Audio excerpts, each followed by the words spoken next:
Hello, I'm Pamela Davis. Welcome to episode 32 of the Well Done Life Podcast.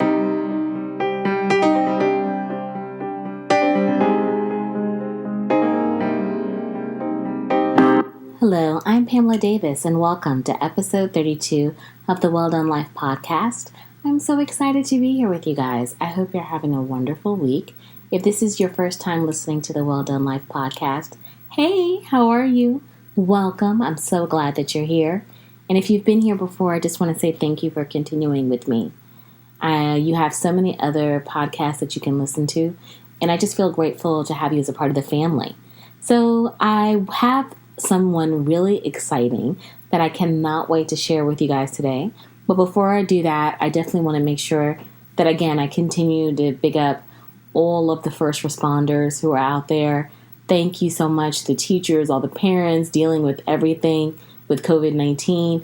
This has still been a struggle. And I know that we have so many other things that we're looking at trying to deal with. So I just want to make sure that we're all taking care of each other, being kind, being considerate, and trying to be patient with each other where we can. So like I mentioned, I have someone special that I want to introduce you all today. She is a queen, and she is actually a really good friend. We're actually more like family than friends. I have known her for such a large part of my life, and I have watched her evolve and grow. So I am very excited to have Queen LaLa of the Palenque Podcast come and share some information with you about the Palenque and invite you in so that you can see that in these ever-changing times, how important it is that we look for spaces where we can actually learn and grow and ask questions freely, because when we come together, that's when great things happen. So stand by, check out, and welcome Queen LaLa. Hello, Queen LaLa. Hey, how are you? So happy to be here. I am so happy to have you as well. Thank you for coming on the Well Done Life Podcast. And I am looking forward to our conversation because I really want to introduce my audience to you, because I think you have a lot of knowledge to share, and you have such a unique perspective in regards to trying to build inclusivity in all of the madness that we have going on. So I would like to start off by just asking you to please introduce yourself to the Well Done Life audience. Yes, I am your girl, Queen LaLa, the host of the Palenque Podcast. I also am a fan of your podcast as well. I love what you're doing for the culture. Love seeing more people coming out and using their voice, because that's what the Palenque is about, really using your voice for change. So that's who I am. Thank you. Thank you so much.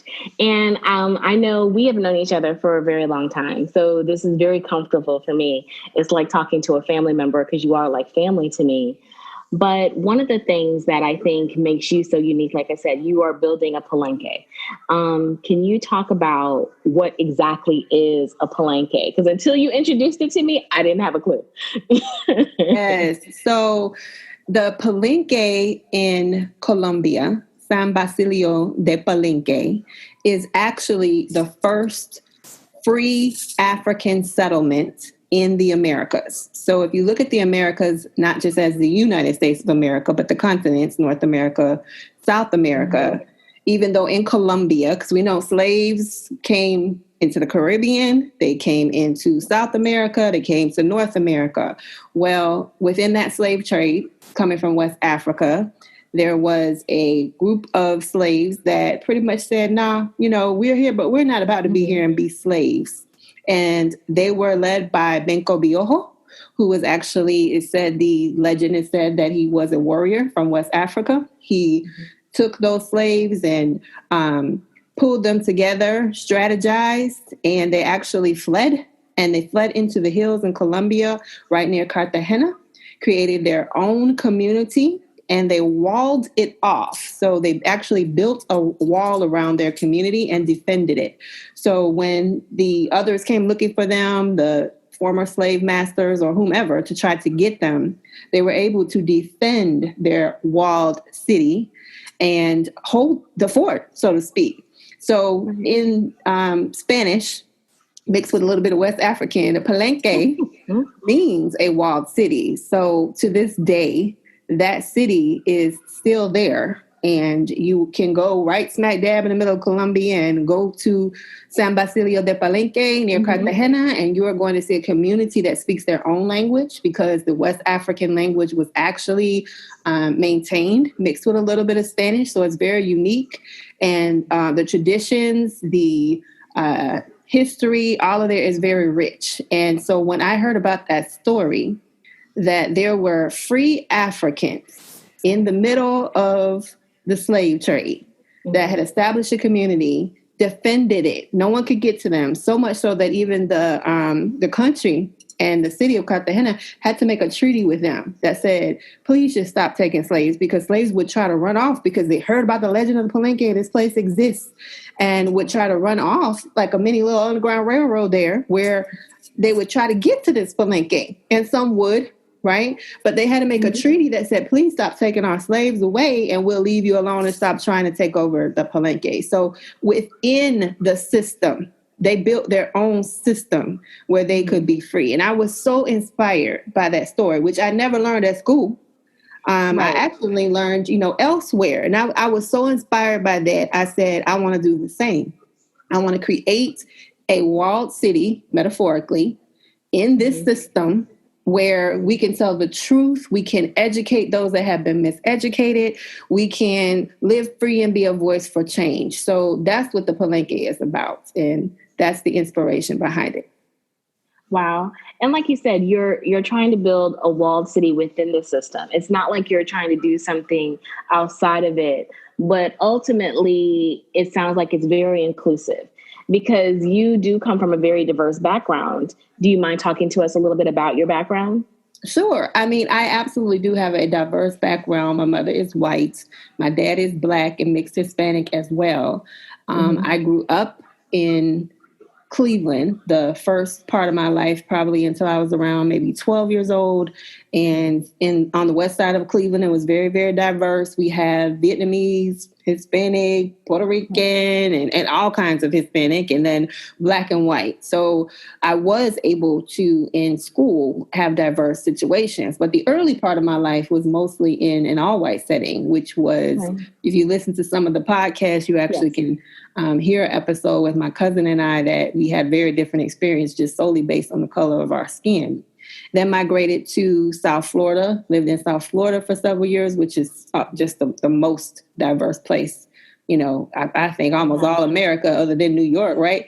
And absolutely love South Florida. Lived in North Florida for college, and now I'm in Central Florida. So the Palenque is not necessarily about exclusively people of color. It's more about educating all people about the things that they don't know. I have conversations. I have, friends of all nationalities, all backgrounds, and oftentimes it's the conversation that you have with someone that is different from you where you learn something new.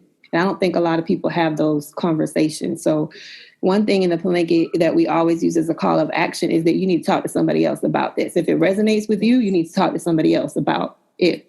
And you need to seek out people that are different from you to find out their perspectives. Because the information that I'm telling usually is from the perspective of those that were oppressed. And so you don't often hear that story. Once you hear it, it is your responsibility now, when you know better, to do better. And so that's what we're trying to do, is to inspire voices for change. It's not black voices or white voices, it's just voices. So if you heard something that makes you think, then it's your duty as your call to action to also inspire someone else. Yes, because the episode that you referenced with your cousin is one of my favorite episodes. That one, along with the children and the educators, it's so inspiring to hear you pulling in all different types of cultures, all different types of ages and races, to really help have those conversations that need to be had around our history. And with that, I know that obviously you're very inspired by San Basilio, but just from knowing you and on a personal level, what inspires you, or let me put it this way, what is your vision ultimately for the Palenque, and how do you want that to grow? Yeah, I really have been thinking a lot about that. It started off as I just need to do this.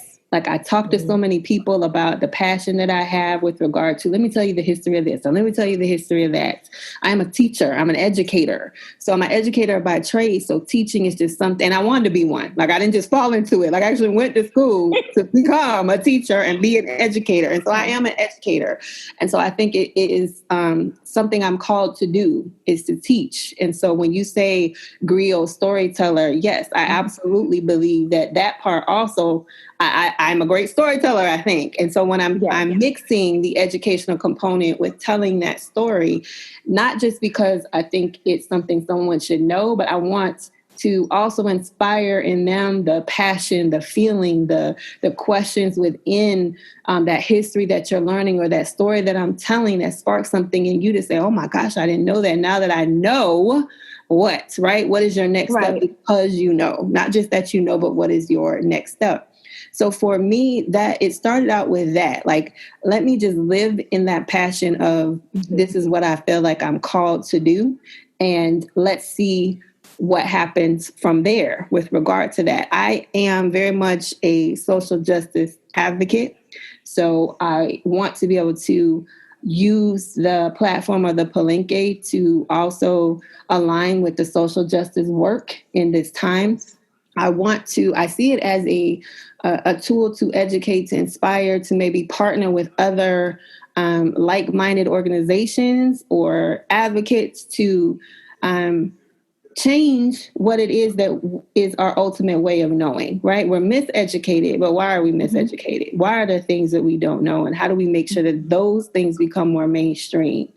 I'm also inspired by Tyler Perry, because Tyler Perry, for many years, people were like, you know, he's just doing this thing and he's not trying to be Hollywood, and he wasn't. And now you look at Tyler Perry 15 years later, he owns the biggest studio because he stuck true to his passion. Now he is employing others that would not have been employed in other situations because he positioned himself in his passion. I look at Jordan Peele, and I am very much, I love horror. Like I like scary movies. And I remember growing up, you know, not being able to see myself in any of those movies except the first to be killed. And so now that whole genre that Jordan Peele has brought it's inspiring, because you're telling those stories from a perspective and a culture that is resonating with me, and I get to be scared in a whole new way. So I want the Palenque to be that I'm staying true to what is my passion and something that inspires me, and then hopefully that grows and ultimately is inspiring other people towards their passion.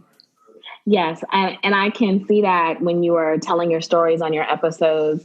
I was actually listening to the last one. I think it was yesterday that I finished it, about the Ocoee massacre, because that's a story that you don't really hear about in school. I'd never heard about it in school. And then personally, I live in Ocoee. You live here as well. And it wasn't something, I'll be honest, it wasn't like anything I knew about when I moved in. It wasn't anything I discovered until I was here. And then I started hearing more about it. And you were that storyteller. You're always that passionate storyteller. Do you remember when in your life you actually, that passion turned on for you? And you were like, this is how I have to live and be that story for other people. I do. I think that because when I grew up early on, being the only Black face in a community of all white people and not being treated well because of it, right? Solely because of the color of my skin. Not because I was a bad person, not because I did anything bad to anyone, not because I hurt people, but solely being judged like that, it made me seek other ways to, I guess, get along, or fellowship, and other outlets. So one of those outlets actually was the library. And my mother was a single mom. So after school, she really couldn't pay for daycare at certain times. And if I wasn't able to go to my grandmother's house, she would just say, go to the public library. And so I spent a lot of time in the public library. And luckily, there were librarians in there that asked me, like, what are your interests? And so we had books there ready for me when I came in that I could sort through that were based on my interests. And I became a lover of stories. I could escape there. I could be whoever I wanted to be and live in their world for a minute when my world sucked. And I still find myself doing that, you know, if you're just having a bad day, just open a book and be somebody else and learn something else, just go somewhere, right? So a good book can do that for you. So I became a lover of stories, and not just fiction. You know, fiction really is something that I like to lose myself in, but nonfiction, that story that no one knows, that, oh my gosh, if I had not opened this book and turned these pages, it would have just lived here untouched. Somebody else needs to know it. So I think I became a storyteller because I read so many great stories that I wanted to share, and others didn't want to read them. So I was like, well, I have to tell you. So because I really lived in books and visualized things, I became a great storyteller because I told it the way I saw it in my head. And I just got pretty good at it. So I enjoy telling stories. And I think that ultimately, when we tell stories and when people tell their own story, it sits differently because you're making that connection through the emotion, through the feeling, through these senses. And if we just sat and talked and told each other more about our story, the world would be a different place. Oh my goodness. I totally agree with you. And it's amazing how, and we've had many conversations around this, how it's so different now as opposed to when we were younger. And I think maybe it was because at that time, being Generation X, we were just starting to come past Jim Crow, past segregation. So there was like a resurgence. I mean, it was like the Roots era. So everybody was trying to clamor and get as much information about Black history and our stories as possible. And then you shoot to now, and Generation X is now parents. We're now grandparents in some instances. So our children didn't have to grow up with that hunger of knowledge because they grew up feeling like everything was free. So with that, how do you incorporate that into your experiences in the Palenque? Is that what motivates you to even tell some of the stories that are even more obscure to help make sure that you're continuing to pass it on? Oh, absolutely. Absolutely. Because it's beyond what they're getting in school, which is none of what's on the Palenque, right? They're not going to learn that in school. And if they do touch on something, it is very much either whitewash or it is telling the story from a comfortable perspective, not the true story from actually what happened, how that felt, and how it, you know, what happened then after that. Like, this happened, but what are the implications? What was the context of why that was happening? So they're not going to get it in school. So everything is so quick now, right? We consume media quickly. You can click on this and get that story. You can click on that and get that video. And so I want kids to stop and not just consume in the moment and then the hashtag for the moment, right? And move on, because that thing that might be true right now for the moment also has context. It came from somewhere else, and it's going to have implications because of that. You have to think about the before and you have to think about the after. So when we see what's happening now, the revolution, the protests, the Black Lives Matter being a hashtag. Yes. Black Lives Matter has been around for a long time. But right now we have the hashtag everywhere. Why is that? And why now? So I go back to, and why do we even say it? You know, why is that even a thing?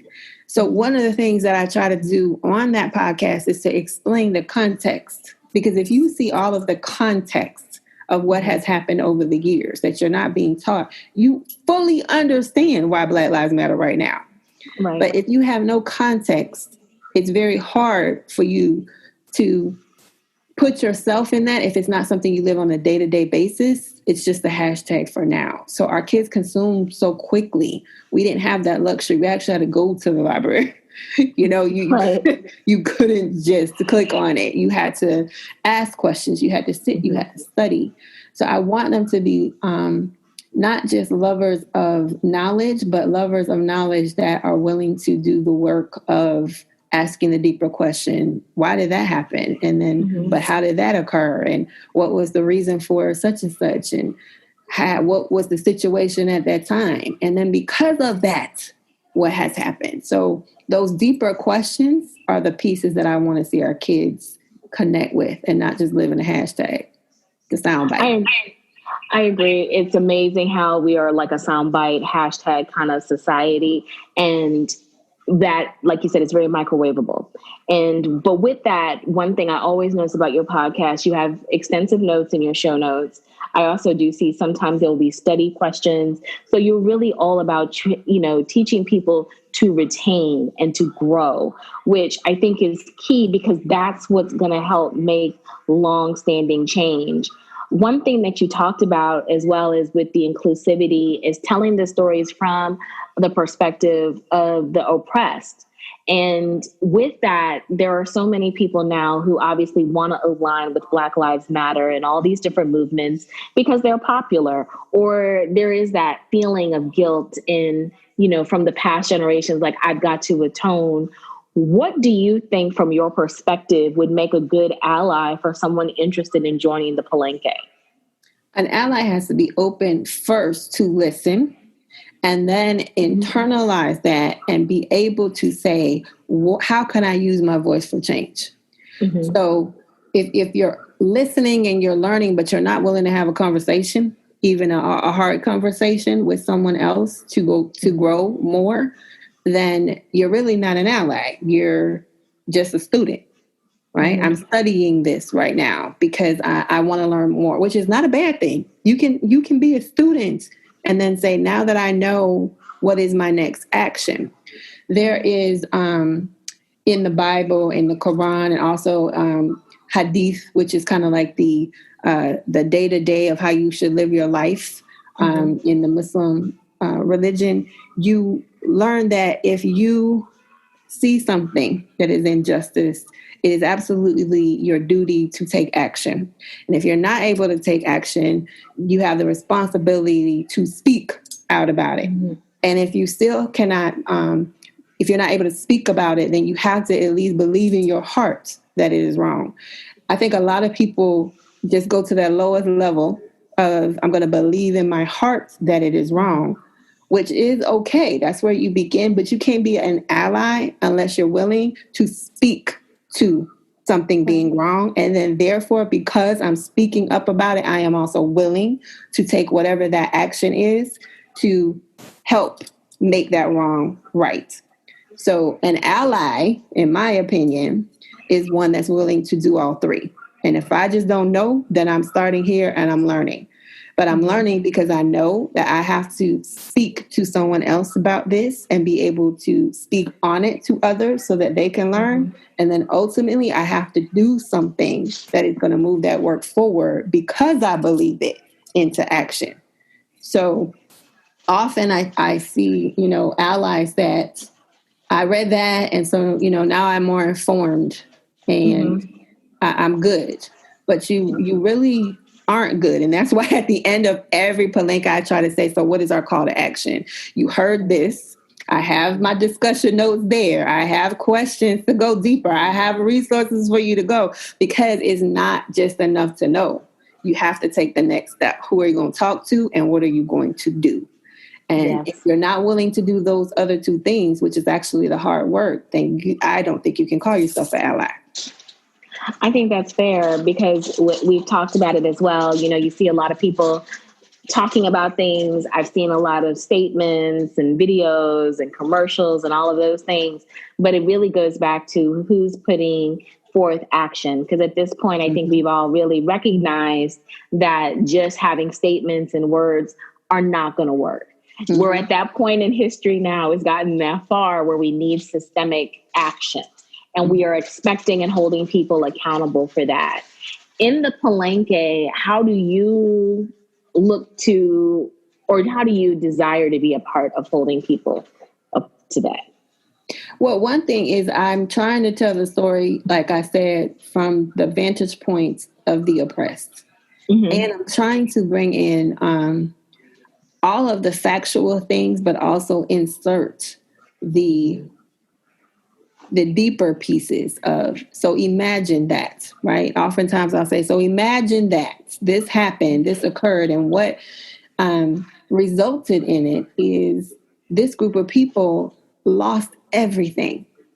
and we're disenfranchised. And if you're disenfranchised, then you can't. So I'm trying to help generate the understanding that what you see today and you may judge as.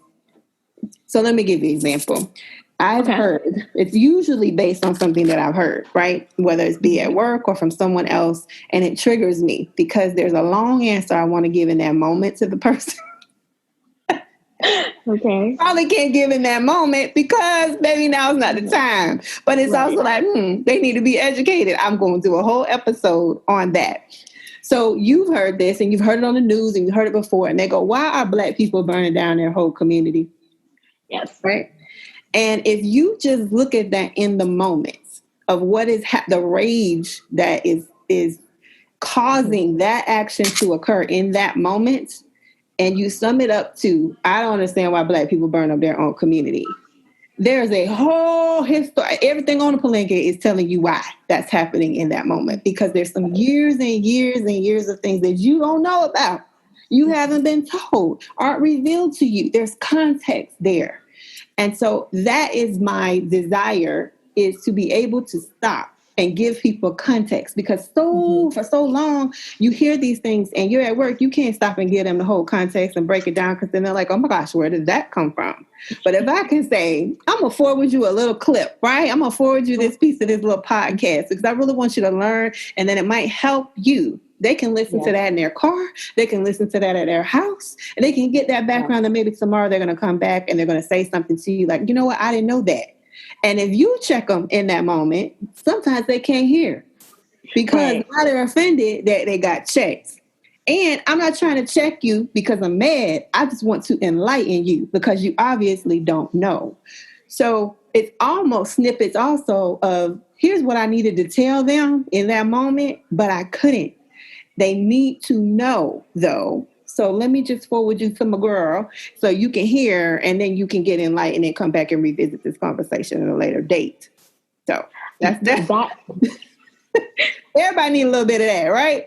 Absolutely. That is like so critical, because I feel like some people just come in hot and you really need to come in lukewarm, and they don't realize that. And I think that also is a great dispel of a perception, because like I mentioned, your content, it is very factual. It is very in your face. It's not like you're trying to put up a pretty picture and sugarcoat it. You're using the facts as your foundation for building this community. So you kind of have to check your comfort level if you're not able to deal with that, because you're going to probably see things and possibly hear things that are going to, upset your little delicate heart.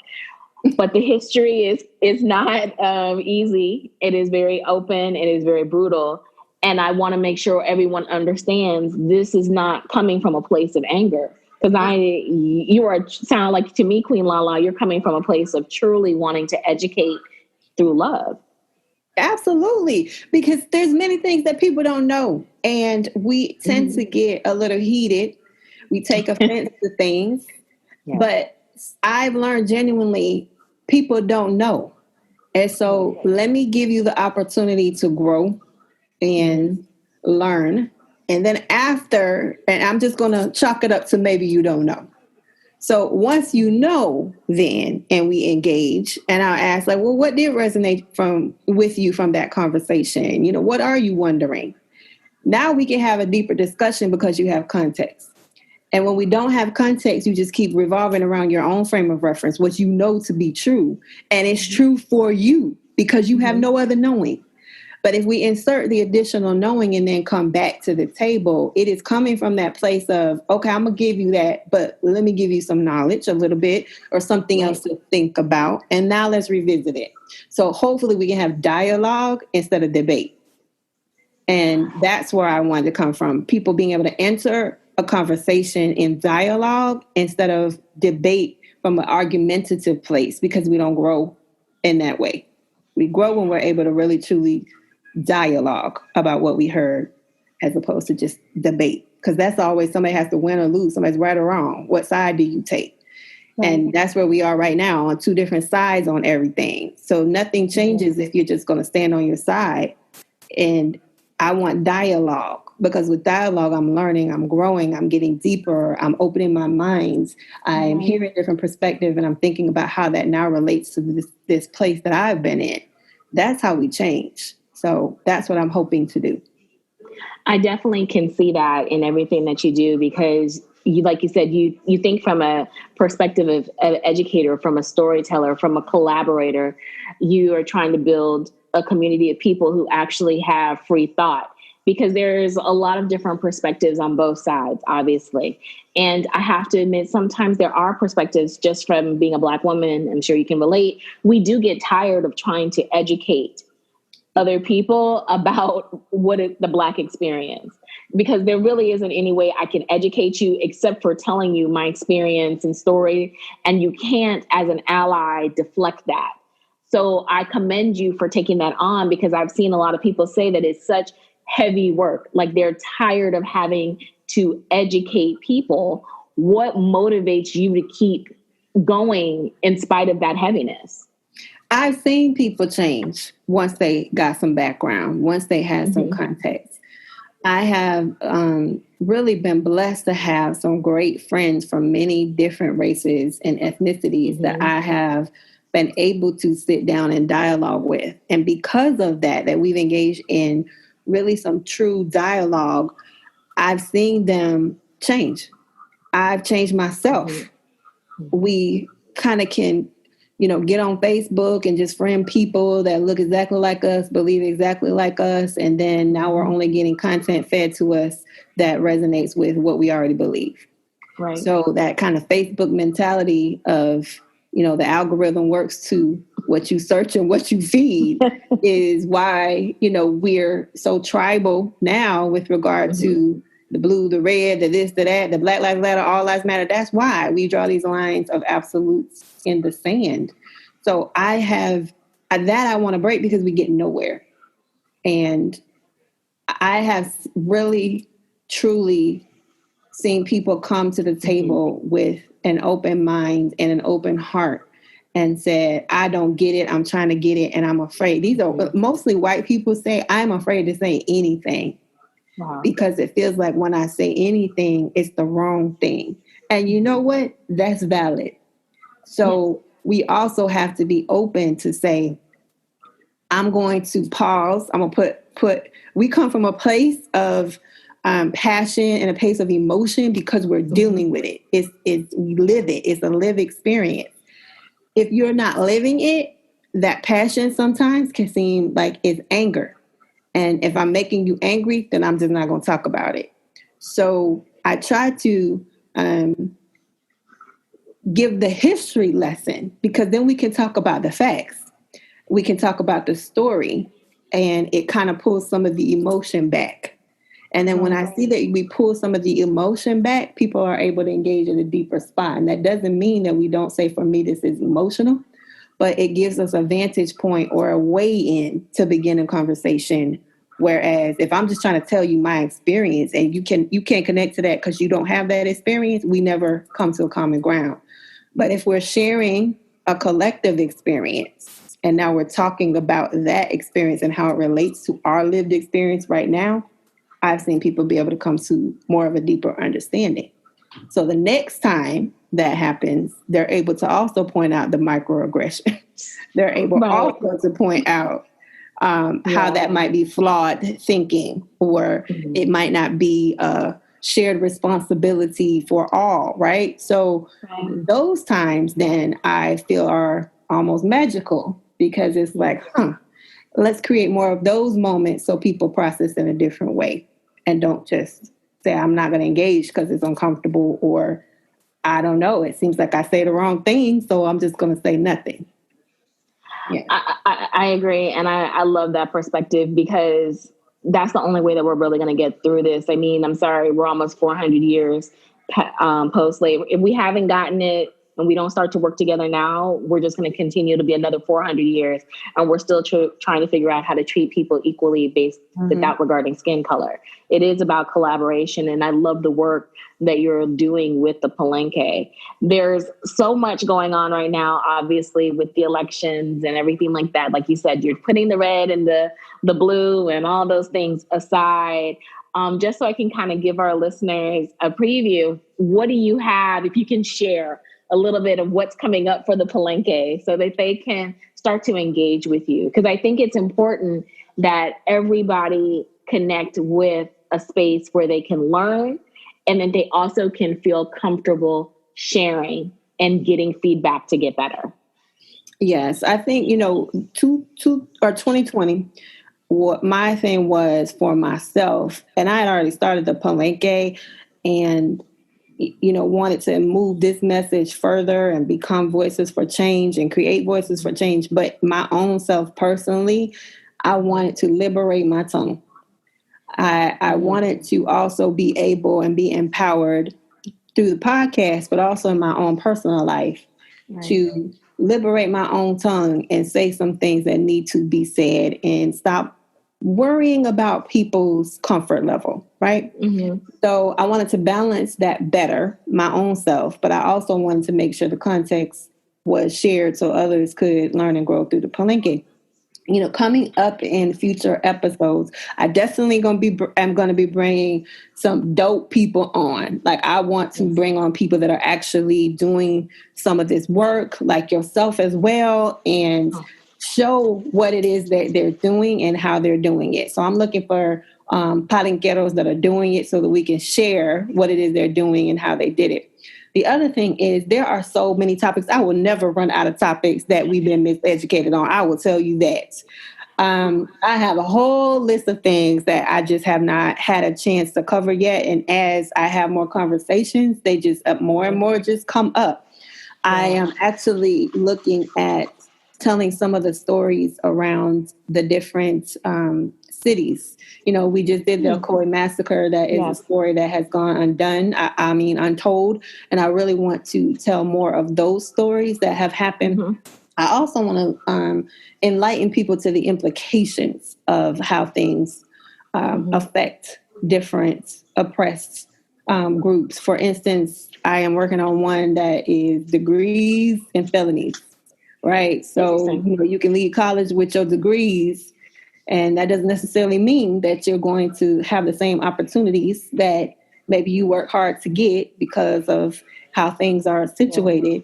But, a lot of us also leave with felonies. And why is that? And what happens when you get a felony, and how does that impact your life? I think a lot of people don't even realize what you cannot do once you have a felony on your record, whether or not you got that when you were 18 years old and it's haunting you for your entire life, or you've already done your time and you've come out and you're now a free citizen and can't do so many things. So I really want to talk about the difference and actually some of the parallels between the two, because I hear oftentimes, these people aren't this or these people aren't that. And there's a whole system that relates to how our criminal justice system works and the outcomes that are not just for the individual that was incarcerated, but for the family, the community, and just long lasting. So those are some of the things that I really want to go deeper on. I also want to tell the story of people that maybe have not had an opportunity to have their perspective told. So we're looking at those three areas: the stories that aren't told, people that have a story to tell and that are really moving in action, and then some things from our systems that really are misunderstood that lead to oppression. Well, I'm very excited for those episodes coming up, because all of those topic areas sound very informative and an opportunity for us all to grow and learn about. I like to ask every one of my guests this question: if there was one thing that you would want to leave this audience knowing about you, what would that one thing be? Oh, goodness, that's a great question. One thing. For me, I think the one thing is I want to leave this world better. And I don't think it's okay to just come and do your job and do some community service or whatever it is and like you're good. I really think that there's a requirement that we all come here and live as good citizens, but you have to also leave the world better. And it might be something small that you do that leaves the world better. It might be something big that you do that leaves the world better. But you should always be working to leave the world better. I don't know if it was Muhammad Ali. It was someone that said, I heard a quote that said, we're just here.